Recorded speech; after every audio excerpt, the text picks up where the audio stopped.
How's it going out there, YouTube? Now, Venezuela is perhaps about one foul word away from civil war, as it were. Now, in this situation, and despite all the mayhem and, destruction and human loss that's involved in Venezuela, I feel like it's not necessarily a great time, but all of the points seem pointed to why socialism doesn't work. Now, that being said, to preface my argument, I'm going to actually preface, not preface, but Hugo Chavez, which is the leader that was previous to the one that we have now, not we, I mean, I live in Venezuela, but the people of Venezuela. Hugo Chavez pushed the socialist agenda. He nationalized the oil fields. Oil was priced relatively high at the time, and Chavez used this money to fund socialist programs. When the oil price fell, the socialist programs then ran out of money. Now, with that being said, another benefit to him taking the oil and more or less taking it over for the government was it allowed him to dictate where the money from that went. Now, to these socialist programs being one of them. However, the other side of this is he also tended to fund party members and bring more people onto his side.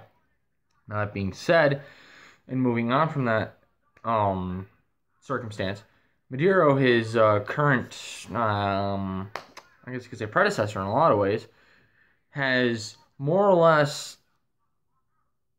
inherited the inevitability that was this socialist program. Now, when the oil price dropped, the socialist program started running out of money. Like, they were like, oh, well, shit, we don't have, $80 a barrel to fund all of our socialist programs on. What are we going to do now? Instead of cutting costs, what they did was, well, money just kind of didn't go to other places that necessarily needed it. And without the ability to import food, amongst other things, the people of Venezuela were eventually put into a situation where they were running out of food, which, although Venezuela isn't a first world country, they were doing relatively well. They were up and coming as a country, actually. And then socialism hit, and now they're in a situation where they are now.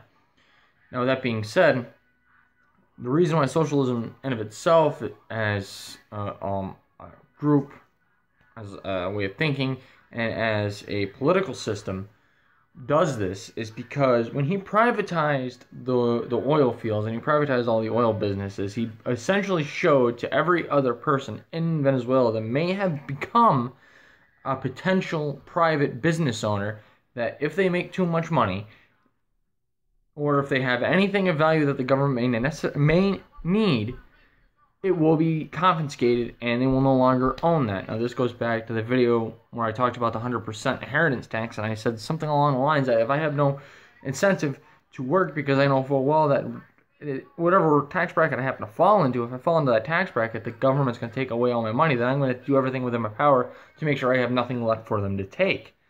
Now, in this situation, I feel like this is the embodiment. Like, if I need an example, I'll be like, give me a modern example of how socialism wouldn't work. Venezuela, here you go. Spitting image. Now, people are going to say, well, this isn't proper socialism, this, that, and the other thing. And I could go on another tirade about that altogether, seeing as both Benito Mussolini and Adolf Hitler were both Super Saiyan socialists. But that's another story for another time. Now, moving on from that topic, as it were, I have another piece of information that I'd like to talk about. The fact that, how should I word this? The fact of the matter is that recently, and I think this happened either Saturday, it happened over this last weekend. What the hell is this guy named? Maduro, I think his name is right, correct? Maduro, actually kind of disenfranchised and kind of destroyed the, what is it called? National Assembly. Now, the National Assembly was kind of put into place as a way to regulate the power of the leader of Venezuela, this being Maduro.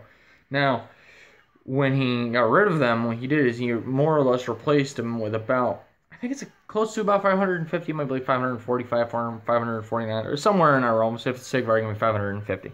All those people were replaced by people that support him. Now that being said,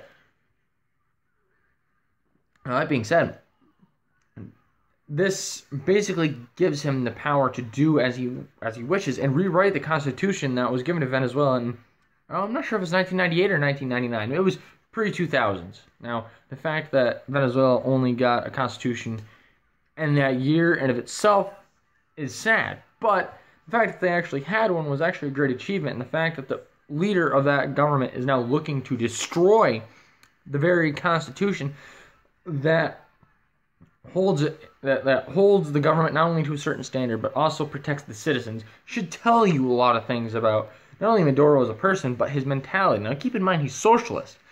Regardless of how many people try to tell you, oh, he's not the right kind of socialist, socialism in of itself is a power grab. Now this is a perfect example of what happens.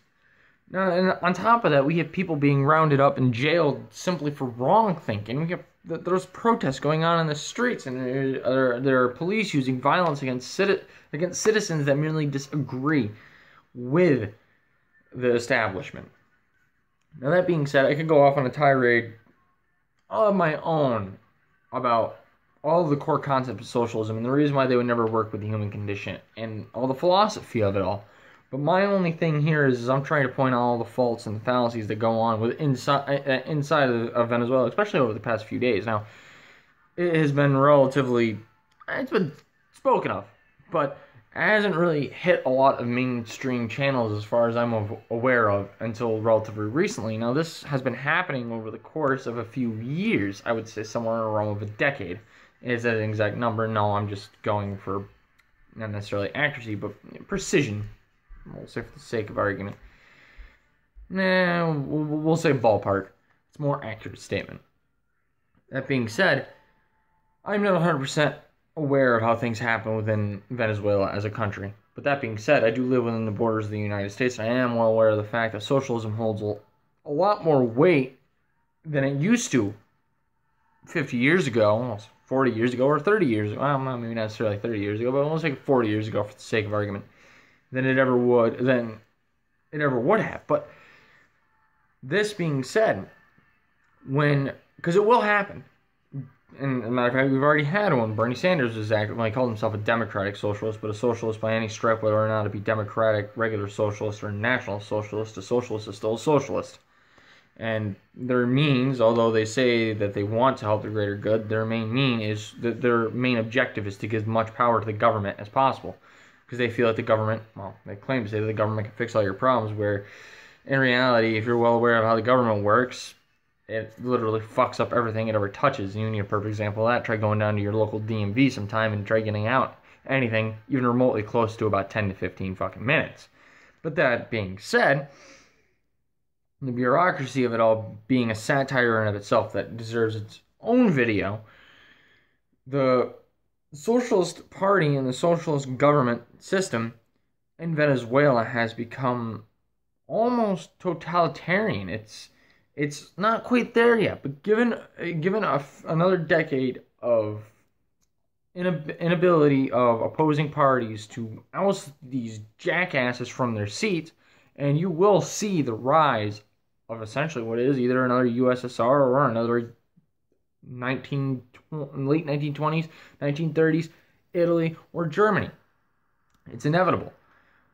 And with that being said, it's not something that's going to change. And the continued attempt at defending something simply because you view it as inherently good, well, you're essentially making yourself into an evangelist at that point. I mean, you gotta understand. You gotta be able to take socialism's faults and be able to find a way to work around those arguments without simply using the argument that it hasn't been tried by the right people. It's been tried multiple times and has failed. It's set in stone. It's not necessarily set in stone, but it's been established to fail consecutively. With that being said, with a new format that I have, it's been working out a lot better. I feel like I've had a lot more time to coherently put my thoughts together and write them down. Now, I have a script next to me. I don't always read. I don't read from a script. I read a few lines and I go from there. So, with that being said, another thing that's going to be happening to the channel probably within the next week or so.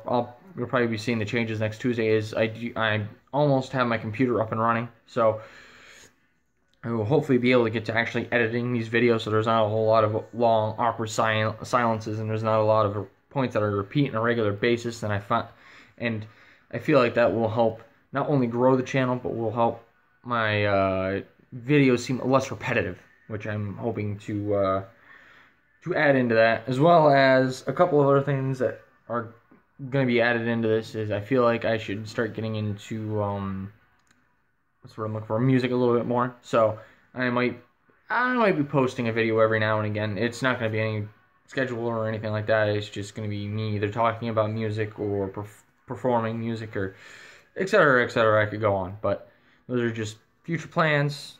Not necessarily sure where they're going to go, but with that being said, I will see you guys in my next scheduled video, which will be Thursday. So I will see you guys Thursday, and have a happy afternoon, evening, and or night. Yeah, I forgot what morning this time. My bad. And I will see you Thursday.